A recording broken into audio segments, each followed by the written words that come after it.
Hello, আমি পুরুধাওন এবং আজকে এই ভিডিওতে আমরা দুর্বলতা নিয়ে কথা বলব।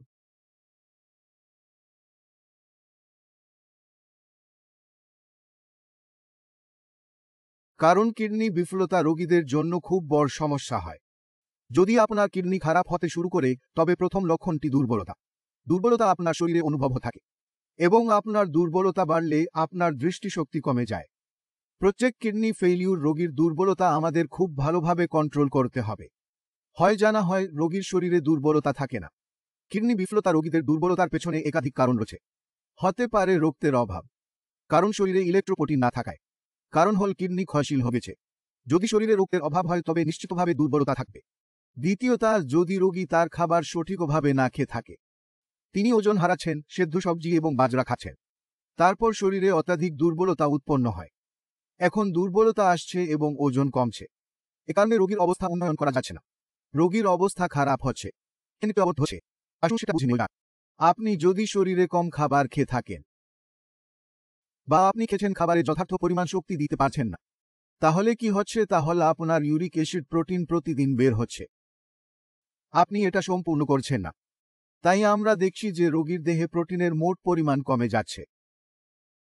এখন টোটাল প্রোটিন কমে যাওয়া মানে শরীরের উপকরণ, আপনার শরীরের উপকরণ কমে গেছে।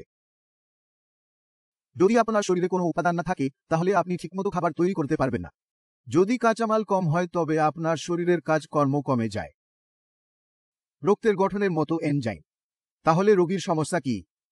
অর্থাৎ রোগীর জন্য খাবার খেতে এবং পাচন করতে হবে, বা শরীরের সংস্থানটি কঠিন হচ্ছে। শরীরে পানি প্রবাহ শুরু হয় প্রথমে পা, এবং যখন তিনি তার পা উঠান তখন পানি তার পা থেকে বের হয় এবং হৃদয় বা ফুসফুসের চারপাশে প্রবাহ করতে শুরু করে। এর ফলে রোগীর অন্য একটি সমস্যা হয়। তৃতীয় সবচেয়ে বড় সমস্যা কি জানেন আপনি? রোগীর দুটি জীবন রেখা, ডায়ালাইসিস ও ট্রান্সপ্লান্ট, সেটাও থেমে যায়। কারণ রোগী খুব দুর্বল থাকলে সেই রোগীর ক্ষেত্রে না ডায়ালাইসিস করা যাবে না ট্রান্সপ্লান্ট করা যাবে। যদি ডায়ালাইসিস করা হয়, ডায়ালিসিস সেন্টার বলছে যে ডায়ালিসিস করা সম্ভব নয়, বা রোগীটি এটিতে বাঁচতে পারে না। সুতরাং আপনার যা হবার তাই হবে।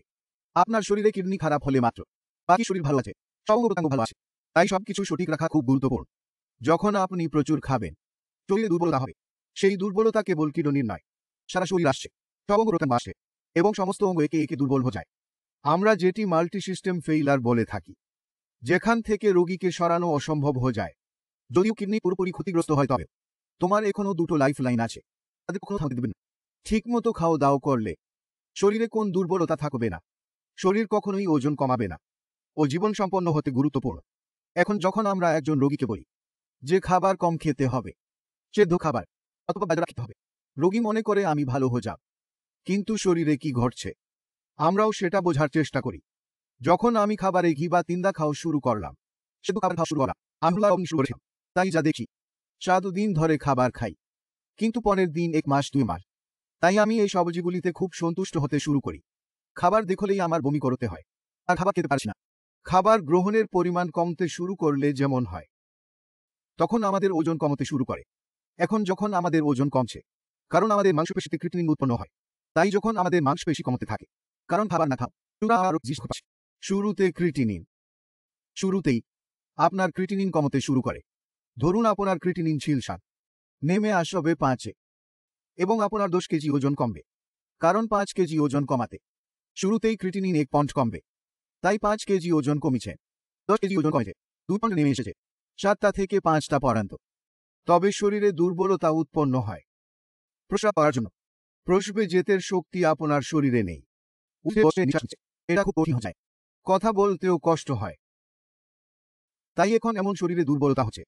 এখন যা হওয়ার তাই হচ্ছে, ক্রিটিনিন যে নাম, এটা ওখানে থাকে না, থাকবে না কেন? কারণ হল খাবার খেতে বন্ধ করলে বন্ধ হয়ে যায় কিডনি খাবার। আপনার পুরো শরীর দুর্বল হয়ে পড়ছিল তখন, তাই কিডনি দুর্বল হতে শুরু হল। এখন যা একটু কাজ করছিল সেটাও কাজ শুরু করে, কমতে শুরু করে। তাই যে ক্রিটিনিন নিম্ন হচ্ছিল আবার উঠে আসতে শুরু করে।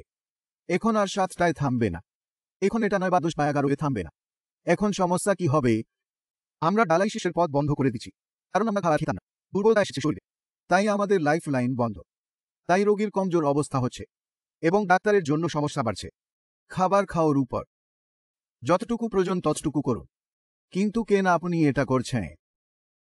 কেন এটা করবেন? বুঝে বুঝে করুন।